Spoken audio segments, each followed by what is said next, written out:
Okay, folks. Well, some of us buy giant ice copies.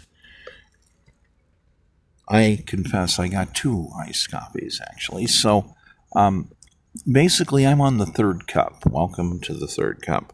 Solutions. Solutions. We're talking about solutions now. So we have a bunch of people that are committing crimes. We have to start sorting the situation. We have very actionable areas, and we have to deal with them. And they're easy enough to deal with from certain standpoints. Let's discuss those.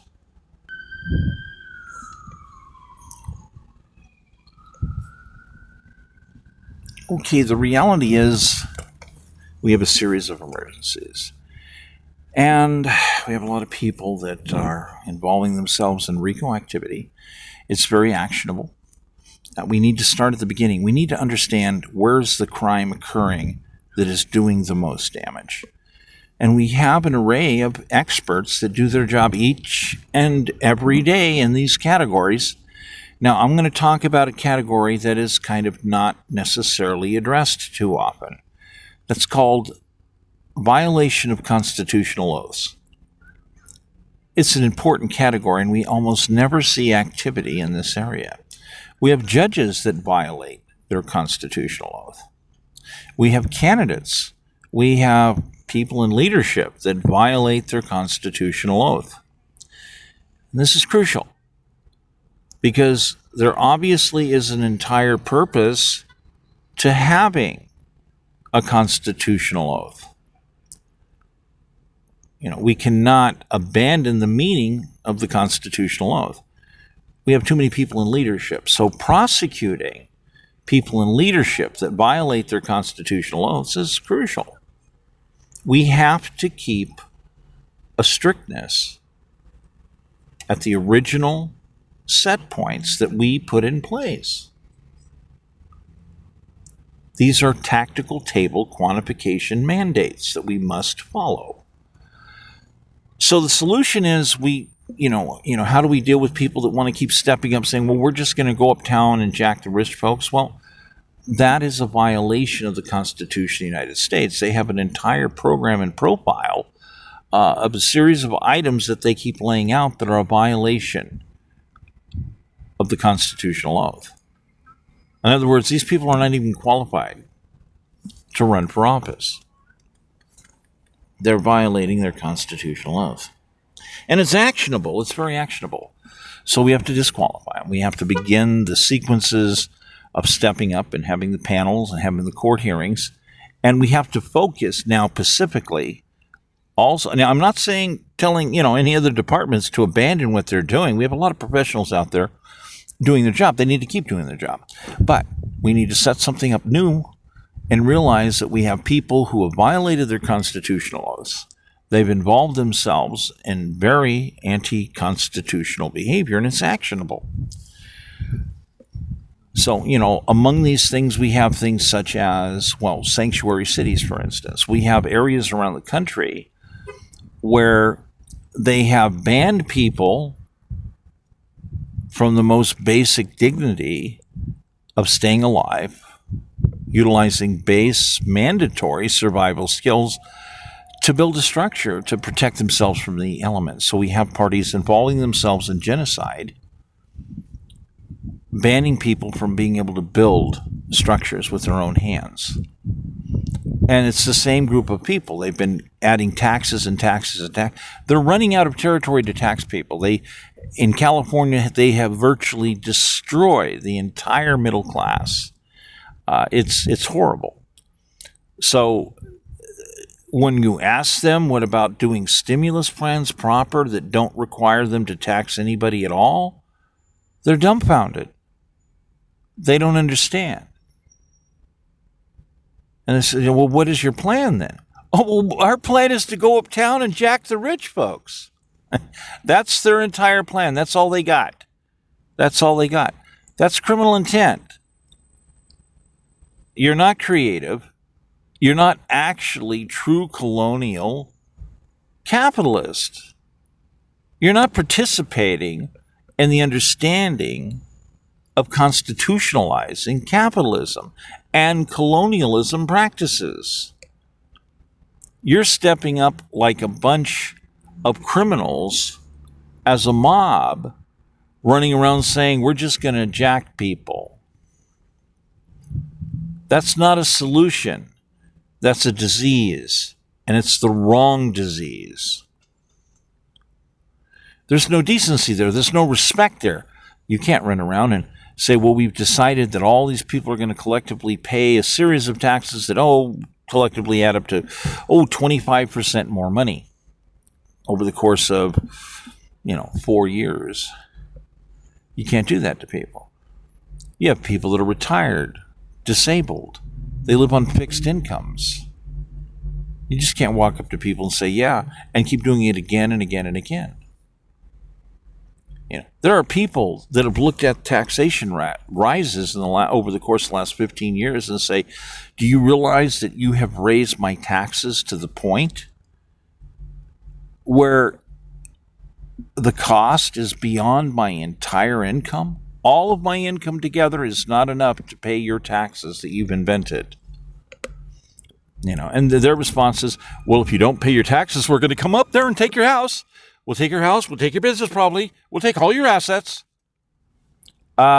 These people's mission involving their crackhead experience must come to an end. It's actionable. We can start prosecuting these people for what they participated in. We must begin the sequence. They themselves have said, well, there's no more land. We can't do stimulus. You can't do mass stimulus. That'll flood the markets on real estate and lower the price. And we won't get as much money donated to us. The real estate agents won't like us. We have to make economic slavery and help these people overinflate their real estate. They'll give us money. We don't want to do any form of stimulus and independence. And then where are they going to get the money? We're going to get it from the money from the people who've already had it, the vested citizens. So, so we can go ahead and promote. Yeah, we're going to promote. We're going to bring in people into the country. Yes, Sanctuary City. Okay, look, the mass economic quantification of this in the computers, as we look at the tactical table and these functional displays,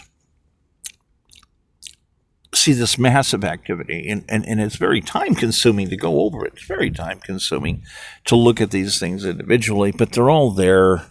It's all actionable. You're involving yourself in criminal behavior.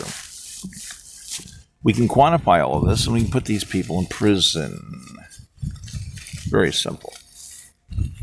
It's involved. It's a lot of work, yes, but overall we can simplify and grasp the basic understanding, grabbing a hold of all the cogs at the right place and just kind of wiggling it around. We can see that variant. Okay.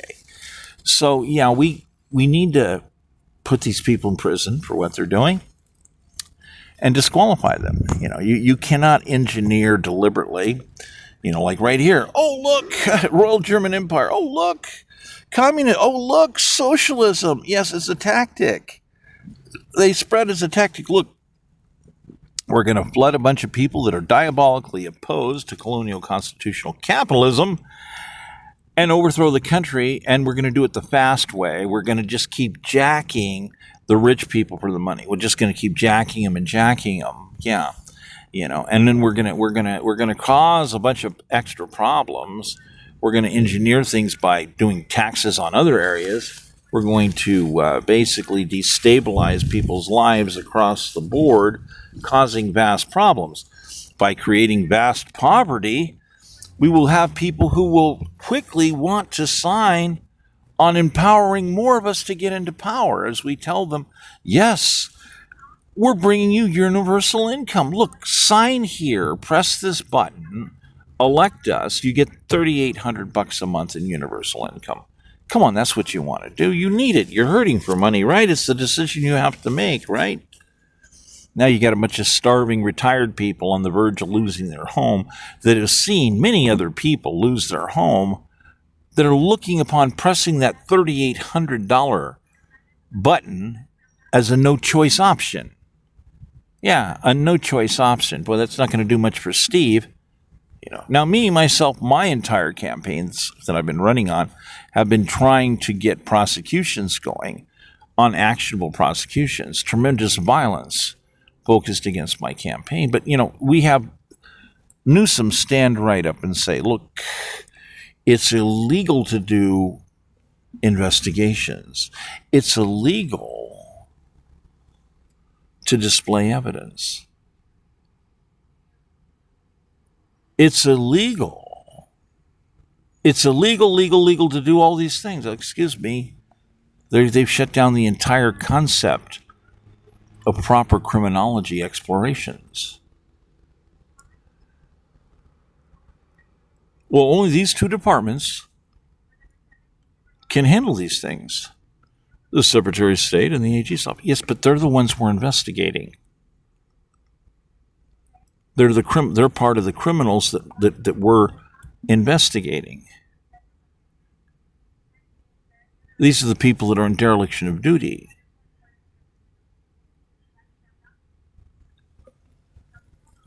So I have lots of evidence that's ready to go. I have people shooting at me, all this stuff.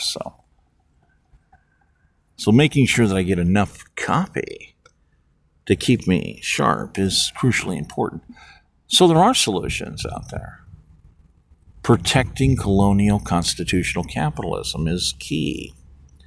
And again, we have all these actual areas that have not been stepped forward on. We have people that for too long, at a federal level, we did not quite exert enough to be able to deal with these illegal activities in places like California. They've been making illegal sanctuary cities. We have automation, robotics, AI coming in, eliminating jobs. This is a natural technological upgrade. So instead of we, the people, being part of that process and investing in it all the way along, these people have been coming uptown and jacking all of us for the percentages that we would be investing into these respective new sciences, protecting ourselves naturally.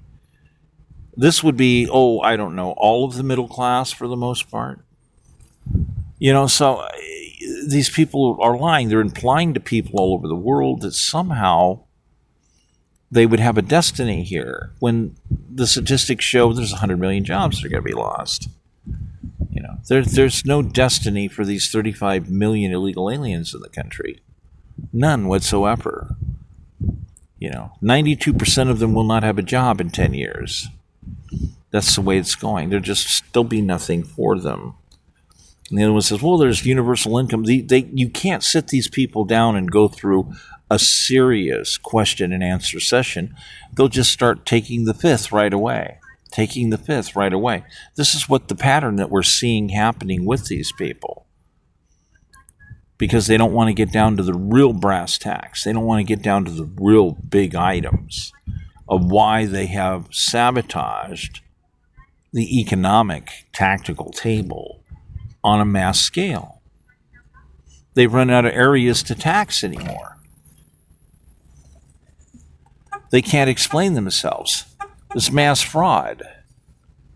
We have to do a master reset on what these people are doing, and we have to go back through tightly and say, yeah, we've got a whole bunch of people we need to prosecute.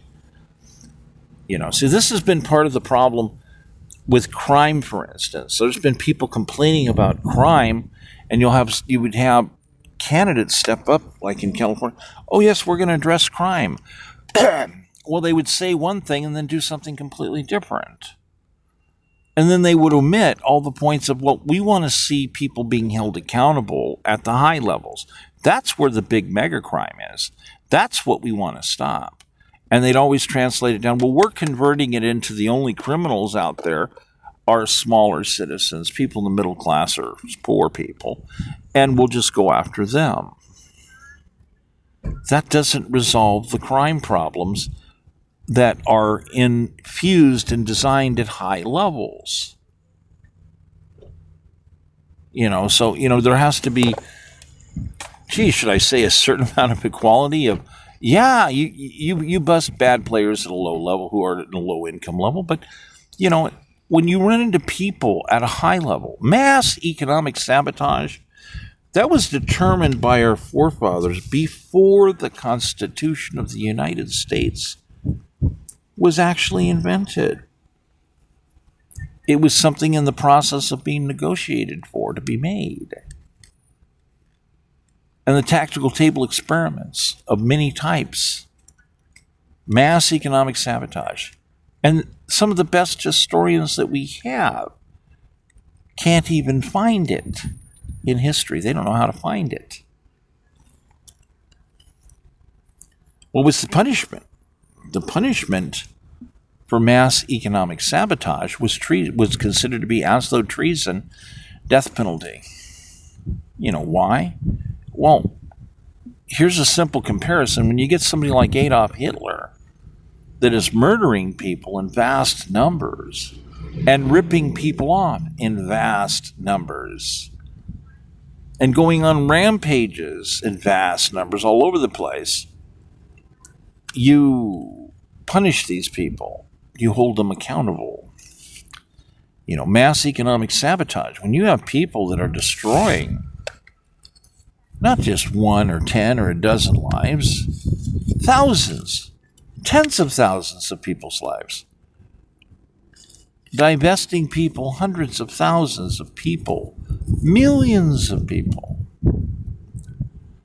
This is mass economic sabotage. You can't allow these people to do these things.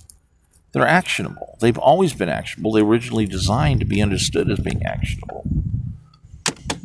It's one of the reasons in all the different model experimentations that you never allow taxation to occur, because people weaponize it. And then they decide that they're going to destroy our original government fabric. We can't allow this to continue anymore. It's just that simple. So we have to build, archive systems. We have to protect them. We have to rebuild and remake the Stuarts. We have to do this. We have to do this, or we're not going to be able to deal with things, because we can no longer trust the justice system. It's no longer trustworthy. At best in California, I would say a third of the judges are good judges. And even they're stuck with, we've got all these restraints restricting us of these ridiculously dumb laws that have been made, and it's hard for them to work with. So we need the candidates who have the best bang for the buck, the one who have the best evidence. How would this make sense? Well, if this will click in your head to understand when the governor stands up and says, we're banning investigations, we're banning the gathering of evidence, we're banning the showing of evidence. What does this tell you? What are they afraid of? People, that's the Nick Shirley stuff. It's way, way past just the Nick Shirley. We're talking the processes of elections. We're talking stuff all over the place. Because they keep cheating. They keep cheating in elections. They keep getting caught by people like me. And then they're ordering all their departments to not investigate, to not prosecute, to not charge and arrest. We have a dictatorship in California.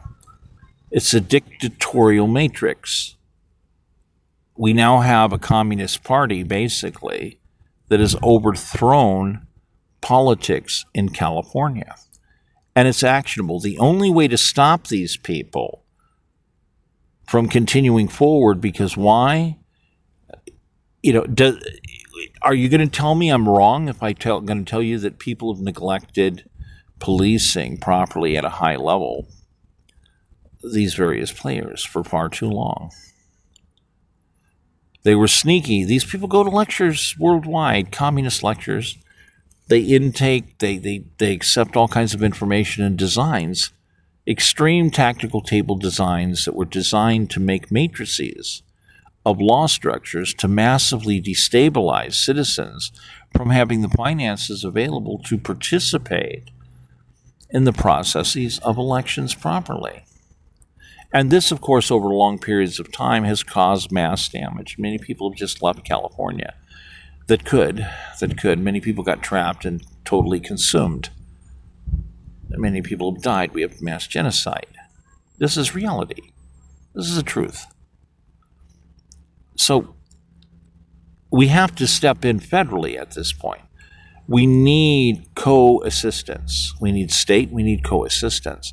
We need individual stewards standing up, such as myself, saying, okay, look, I got a bunch of evidence. Look, I think I have all these people by the balls. I've caught them cheating. Oh, by the way, the federal constitution system would say that all these people are disqualified. They lose their retirements. Over 10,000 people, judges among them, three California Supreme Court judges lose their job and their retirements because they're connected to people who cheated, which means they did not legitimately obtain their positions. And this also includes their retirement. So by far, I'm the candidate that has the best bang for the buck if you want to get this resolved. So if you want to talk about, repairing this and getting out of this trap, you really need to get in touch with me. You really need to rendezvous with me. Okay, or what are your options? Find another person standing on a soapbox. Engage yourself in some memeism and a dream. That's going to do what? If somehow they manage to succeed to get in office, what are they going to do? Their list can't possibly come anywhere close to what I'm going to do. Myself as a master Unibus archiver for many decades, I have parties that want to destroy archives. Why do they want to destroy archives? Because it's full of evidence. That's why. They want to destroy archives because it's full of solutions. Yes, that's why. They want to destroy archives because part of the solutions are things like, here's how we're going to repair our educational system. We've gone backwards.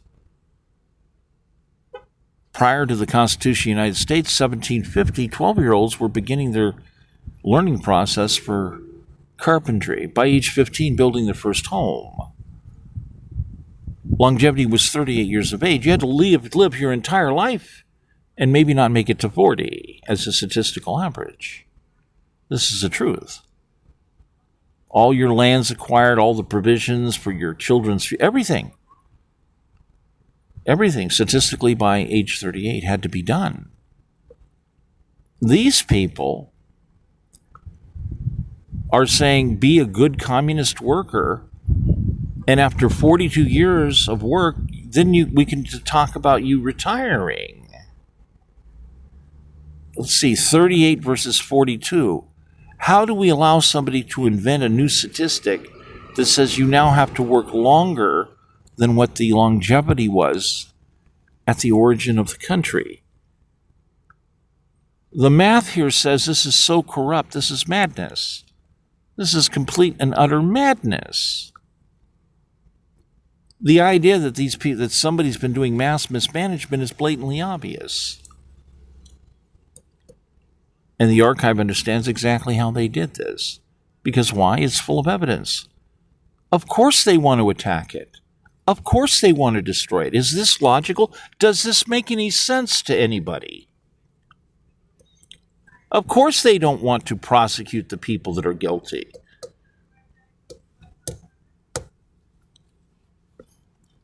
So we have, Los Angeles, 480 grand spent, 13 years of schooling, and they present you with your child saying, look, we have 56% of the graduating class got the burger flipper job. We've been successful here. You can be proud of all of your children and all of our hard work. 480 grand, and you want me to be proud? You're standing up as though you've done your job? You spent 480 grand and you produced a burger flipper? Excuse me, my child could flip burgers at 10 years of age. This is outrageous. It's actionable, people. It's actually actionable. We can actually charge people and put them in prison for what they have done. Of course, many of them are afraid. Who are they afraid of? They're afraid of archives because they're full of evidence that can put them in prison. I hope this clicks in people's heads.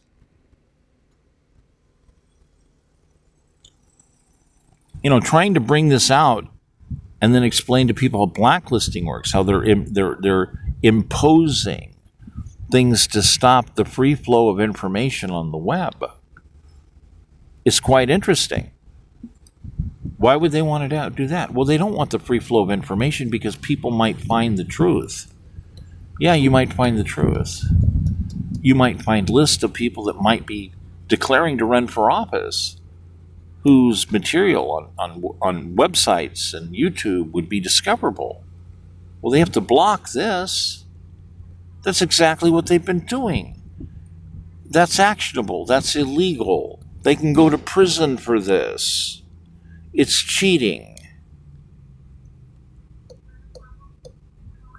People need to understand the vast diversity of the attacks that have been designed by parties and implemented over the course of 45 years in California. We're talking a lot of money coming from a lot of sources from foreign countries. A lot of tricky ways that people have been doing things. And we must address this. These people are working with foreign countries, large tactical table, large computer systems, designing things to work certain ways, as we have a bunch of people talking about running around with grassroots. Yeah, we got some people out there that are saying they're professionals. Where's their big tactical table research? People keep getting stuck on memeism. Why? Because, see, public servant jobs don't actually pay so well. So there's a lack of people who want to run in them. This is why a lot of people say they prefer to vote for a rich person, because they have more resources and probably know more about the problem. There's a deeper aspect. Of course, I'm an archiver, a Unibus archiver, decades and decades of Unibus archiving. Vast amounts of knowledge access. Yeah. So repairing stewardism is crucial. And the only ways that we're going to be able to win in California again is we have to start arresting and removing these people that are criminals. They want to say that they're immune, and that gives them the ability to do unlimited crime. How do you win against people that claim that they're immune and they're going to do unlimited crime? This needs to click in your head that no matter what you're going to do, they're going to come up with some excuse to make something happen a different way. Right down to, anything that they can do. I mean, you have the Chad Bianco grabs the ball and says, look at this anomaly. Oops, my goodness, have we discovered something here? Just basic mathematics. Just basic math. It's right there. That's an anomaly. We need to look deeper at this. What's going on? And these people are like specifically targeting truth, basic mathematics. They're afraid. They're afraid that all of a sudden one of their little tricks someplace they did is getting caught. And there's too many places they can do too many tricks. There's too many ways. I mean, think about it. It's like, well, we'll just give money to all the Democratic candidates. Here, why don't you just hire an extra 10,000 people to run around and get people to register to vote? Yeah.